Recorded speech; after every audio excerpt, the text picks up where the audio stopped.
All good evening everyone. ಇಡೀ B J ಪಿಯಲ್ಲಿ ಯಾರಿಗೂ ಬುದ್ಧಿನೇ ಇಲ್ಲ ಅಂತ ಅಂದ್ಕೋಬೇಡ್ರಿ. ಪ್ರಹ್ಲಾದ್ ಜೋಶಿ ಅವ್ರಿಗೆ 100 ಗ್ರಾಮ್ ಇದೆ ತಲೆನಲ್ಲಿ ಬುದ್ಧಿ. ನೋಡಿ, ಅವ್ರು ಕರೆಕ್ಟಾಗಿ ಹೇಳಿದ್ದಾರೆ. ಎನ್ಕೌಂಟರ್ ಆಗ್ತಾ ಇತ್ತೋ ಏನೋ ಅನ್ನೋ ಅನುಮಾನ ಇದೆ ಅಂತ. ಅಂದರೆ ಆ ಪ್ರಾಸ್ಟಿಟ್ಯೂಟ್ ಅನ್ನೋ ಪದ ಭಾರತದಲ್ಲಿ ಒಬ್ಬ ಮಹಿಳೆಗೆ, ಹಿಂದೂ ಸಂಸ್ಕೃತಿಯಲ್ಲಿ ಹುಟ್ಟಿರುವಂತಹ ಒಬ್ಬ ಮಹಿಳೆಗೆ, ಒಬ್ಬ ಸಚಿವೆಗೆ ಈ ಮಾತನ್ನು ಹೇಳಿದಾನೆ ಒಬ್ಬ ವ್ಯಕ್ತಿ ಅಂದರೆ ಮಾತ್ರ ಭಯ ಬೇಕ್ರಿ. ಅಷ್ಟು ಮಾತ್ರ ಬೇಕು ಭಯ.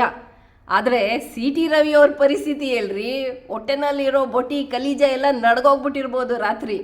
ಯಾಕಂದರೆ ಪೊಲೀಸ್ ಡಿಪಾರ್ಟ್ಮೆಂಟಲ್ಲಿರೋರಿಗೆ ಡೈರೆಕ್ಷನ್ ಕೊಡಬೇಕಾಗೇ ಇಲ್ಲ, ಯಾರಿಗೂ ಡೈರೆಕ್ಷನ್ ಕೊಡಬೇಕಾಗಿಲ್ಲ. ಒಂದು ಹೆಣ್ಮಗಳ ಬಗ್ಗೆ ಕೆಟ್ಟದಾಗ ಮಾತಾಡಿದಾಗ ಅದಕ್ಕೆ ಭಯ ಹುಟ್ಟಿರತ್ತೆ.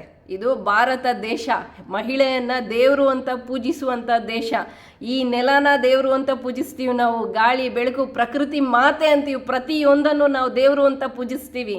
ಅಂಥ ನಾಡಲ್ಲಿ ಹುಟ್ಟುಬಿಟ್ಟು ಅಷ್ಟು ಮಾತ್ರ ಭಯ ಬೇಕು. ಕರೆಕ್ಟಾಗಿ ಭಯಪಟ್ಟಿದ್ದಾರೆ ಸಿ ಟಿ ರವಿ ಅವರು, ಜೊತೆಗೆ ಪ್ರಹ್ಲಾದ್ ಜೋಶಿ ಅವರು. ಎಂಟೈರ್ ಬಿ ಜೆ ಪಿ ಇವತ್ತೇನು ಪ್ರಶ್ನೆ ಮಾಡ್ತಾ ಇದೆ, ಫೇಕ್ ಎನ್ಕೌಂಟರ್ ಮಾಡ್ತಾ ಇದ್ರಾ ಅಂತ, ಅದು ಅವ್ರಿಗೆ ಬಂದಿರೋ ಭಯ. ಯಾಕಂದರೆ ಅವ್ರು ಆಡಿರೋ ಮಾತನ್ನು ಅಷ್ಟು ಕೆಡ್ದಾಗಿದೆ, ಎಂಥವ್ರಿಗೂ ರಕ್ತ ಕುದಿಯುತ್ತೆ ರೀ. ಏನೇ ಇರಲಿ, ಇವತ್ತು ಅವರು ಕ್ಷೇಮವಾಗಿದ್ದಾರೆ ಅಂದರೆ ಅವರ ಧರ್ಮಪತ್ನಿ ನಿತ್ಯ ಸುಮಂಗಳಿ ಇದ್ದಾರಲ್ಲ, ನಮ್ಮ ಸಿ ಟಿ ರವಿ ಅವರ ಧರ್ಮಪತ್ನಿ ಹಾಗೂ ಅವರ ತಾಯಿ, ಅವರ ಸಹೋದರಿಯರು ನಿತ್ಯ ಸುಮಂಗಳಿಯರ ಪ್ರಾರ್ಥನೆಯಿಂದ ಇವತ್ತು ಅವ್ರ ಜೀವದಲ್ಲಿದ್ದಾರೆ ರೀ. ಅಥವಾ ಅವ್ರು ಇವತ್ತು ಆರಾಮಾಗಿ ಓಡಾಡ್ಕೊಂಡಿದ್ದಾರೆ ರೀ. ಇಲ್ಲ ಹೆದ್ರೆ ಸತ್ತೋಗ್ಬಿಡ್ತಾಯಿದ್ರು ಅವ್ರು ಅಂದಿರೋ ಮಾತಿಗೆ. ಅಂಥ ಮಾತನ್ನು ಪ್ರಯೋಗ ಮಾಡಿದ್ದಾರೆ.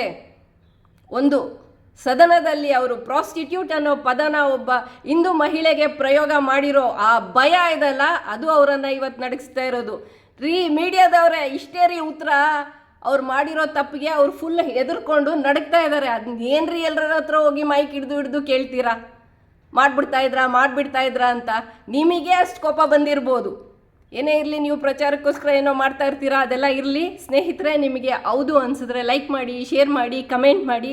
ಸಿ ಟಿ ರವಿ ಅವ್ರ ಮನೆಗೆ ತಲುಪೋವರೆಗೂ ಶೇರ್ ಮಾಡಿ. ಅವ್ರ ಮನೆಯಲ್ಲಿರುವ ಎಲ್ಲ ನಿತ್ಯ ಸುಮಂಗಳಿಯರು ದಯವಿಟ್ಟು ಪ್ರಾರ್ಥನೆ ಮಾಡಿ, ಇನ್ನು ಮುಂದೆ ನಿಮ್ಮ ಸಿ ಟಿ ರವಿ ಅವರು ಈ ರೀತಿಯಾದ ಪದ ಬಳಕೆ ಮಾಡದೇ ಇರಲಿ ಅನ್ನೋಂಥ. Thank you for watching this video. Please share the video.